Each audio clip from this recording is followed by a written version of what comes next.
Karena pengusaha nasional menyampaikan aspirasi ke Komisi 6, mereka berteriak. Dan kewajiban kami sebagai anggota DPR menyuarakan aspirasi masyarakat Indonesia. Kalau nggak ada gunanya kami jadi anggota DPR.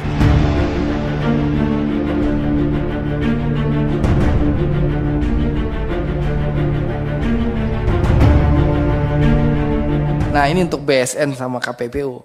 Coba Bapak pikirkan, Pak. Saya dalam rapat-rapat berapa minggu dari minggu lalu sampai kemarin, saya bicara soal nikel, Pak. Saya bicara dengan Menteri Perdagangan, ya. Saya bicara dengan Kepala BKPM atau Menteri Investasi dan juga ke Pak Menteri BUMN kemarin. Bagaimana kita bisa melindungi pengusaha nikel kita, ya. Nah, ini PR, Pak, untuk BSN dan KPPU. Tolong Bapak pikirkan. Pengusaha nikel kita ini sekarang kan dipermainkan terus, Pak. Misalnya mereka berangkat dari tambang pakai Sukovindo atau Survei Indonesia. Nilai ore-nya itu 1,8 anggap. Nah, sampai di smelter Tiongkok itu, Pak, jadi 1,5. Dengan diperiksa oleh Anindya. Ya, surveyornya Anindya.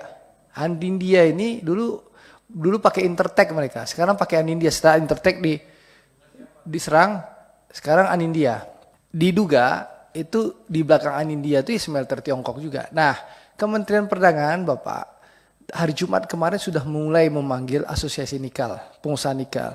Waktu dekat ini Kemendak lagi memanggil asosiasi survei untuk mengklarifikasi hal ini. Nah, tolong itu jadi PR BSN dan KPPU. Coba pikirkan, Pak, bagaimana pengusaha nasional kita bisa selamat, ya.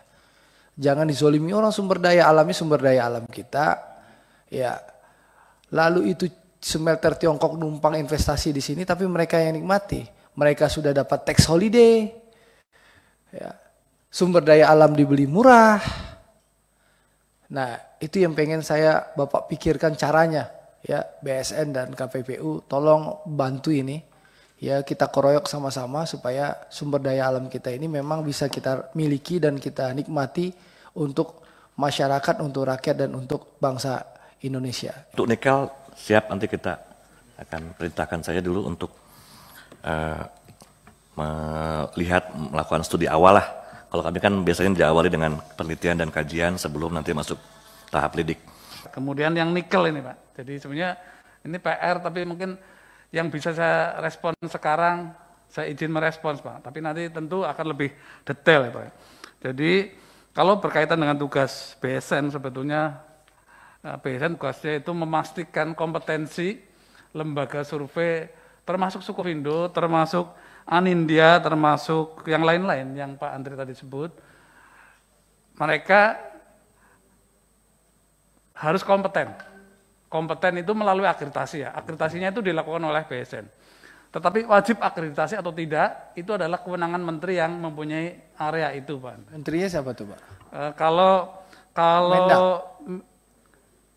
mineral mungkin SDM ya, Pak. Nah, jadi gini, Pak, yang perlu Bapak ketahui, mineral itu kalau disurvei, kalau mineral, ya, kalau misalnya ditemukan, kan nikel ini mineral, kalau ditemukan kandungan 1,87 di Sukovindo sama Survei Indonesia, otomatis, Pak, kalaupun turun itu hanya jadi 1,86, 1,87. Nah, kenapa kita bertanya?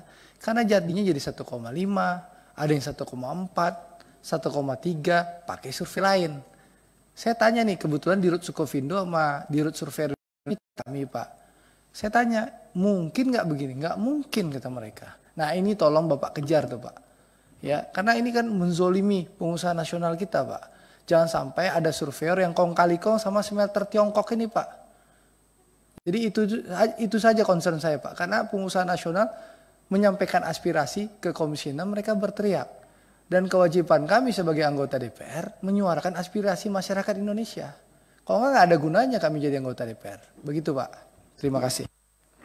Terima kasih, Pak Andri. Jadi mungkin nanti kalau BSN mungkin secara teknis kita bisa melihat kenapa berbeda secara teknis ya, Pak. Karena BSN berbicaranya standar. Pak panggil aja semua ya, Pak. Standar teknis. Terima kasih, Pak.